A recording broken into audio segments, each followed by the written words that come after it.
నల్గొండ జిల్లా నాంపల్లి మండలం కిష్టరాయినిపల్లి రిజర్వాయర్ను తెలంగాణ జాగృతి అధ్యక్షురాలు ఎమ్మెల్సీ కవిత సందర్శించారు. డిండి లిఫ్ట్ ఇరిగేషన్ ప్రాజెక్టు పరిధిలోని కిష్టరాయినిపల్లి శివన్నగూడెం రిజర్వాయర్ల నిర్వాసితులతో సమావేశమైన ఆమె వారి సమస్యలు విని కన్నీళ్ల పర్యంతమయ్యారు.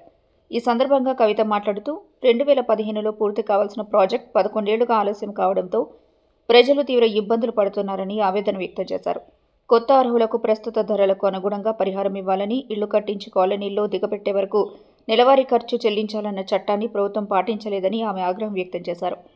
ఎకరాకు 25 లక్షలు ఇస్తామని ఎన్నికల సమయంలో ఇచ్చిన హామీలను నేతలు ఇప్పుడు విస్మరించారని బాధితుల వేదనను కవిత పంచుకున్నారు. కాంట్రాక్టర్ బిల్లులు 4 నెలలుగా చెల్లించకపోవడంతో పనులు నిలిచిపోయాయని ఆమె గుర్తు చేశారు. రైతులుగా ఉన్నవారు కూలీలయ్యారని చెబుతుంటే బాధేస్తోంది. ప్రభుత్వం ఆలస్యం చేస్తున్న కొద్దీ నష్టం పెరుగుతోంది. వెంటనే పరిహారం ఇవ్వాలి, లేదంటే యువతతో కలిసి హైదరాబాద్లో ఆందోళన చేస్తామంటూ కవిత హెచ్చరించారు. ముసలోళ్ళు చేతగా కళ్ళంటే ఇరిగబడి సచ్చిరి ఏం చెయ్యము.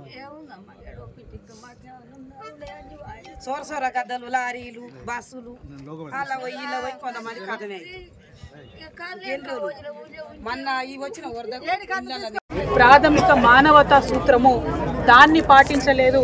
ఈ గ్రామస్తులంతా కూడా చెట్టుకోకలు పుట్టుకోకలుగా చెదిరిపోయినటువంటి పరిస్థితి ఉన్నది. కాబట్టి మేము డిమాండ్ చేస్తూ ఉన్నాం. ఇబ్రహీంపట్నం పట్టణంలో కొంతమందికి, చింతపల్లి మండల కేంద్రంలో కొంతమంది అడుగుతూ ఉన్నారు.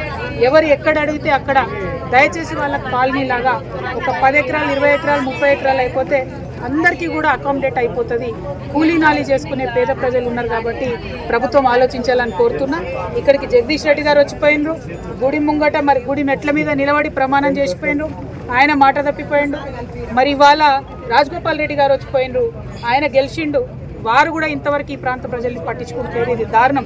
ఇప్పుడు జగదీష్ రెడ్డి గారు గౌరవనీయులు వారు ఎమ్మెల్యేగా ఉన్నారు. శాసనసభలో ఈ అంశాన్ని నిలదీయాలి. ఇక్కడ ప్రాంత ప్రజలకు మీరు ఇచ్చినటువంటి మాట నిలుపుకునే ప్రయత్నం చేయాలి. రాజగోపాల్ రెడ్డి గారు మీరు శాసనసభ్యుడిగా ఉన్నారు, మీ అన్న మంత్రిగా ఉన్నారు, మీరే ప్రభుత్వం ఉన్నది. దయచేసి ఖచ్చితంగా ఇక్కడ ప్రజల యొక్క కోసను పట్టించుకోండి. ఇది మీ నియోజకవర్గమే, మునుగోడే. ఈ ప్రాంతానికి మళ్ళీ విజిట్ చేయండి. ఒక్కొక్కరి దుఃఖం చూడండి. ఆడబిడ్డల కన్నీళ్లు చూస్తే కడుపు తరుక్కుపోతూ ఉన్నది. దయచేసి ఈ సమస్యను పరిష్కరించాలని ప్రభుత్వాన్ని నేను డిమాండ్ చేస్తూ ఉన్నాను. మీరు త్వరితగతిన ఈ సమస్యను పరిష్కరించకపోతే తెలంగాణ జాగృతి తరఫున అవసరమైతే డిండి పరివాహక ప్రాంతంలో ఉన్న అన్ని ముంపు గ్రామాల ప్రజలతోని హైదరాబాద్లో ముఖ్యమంత్రి గారి ఇల్లు ముట్టడించడానికి కూడా మేము వెనుకడుగు వేయమని చెప్పి హెచ్చరిక చేస్తూ ఈ ప్రాంత ప్రజల కష్టాలు తీర్చాలని డిమాండ్ చేస్తున్నాం. Thank you. జై తెలంగాణ, జై జాగృతి.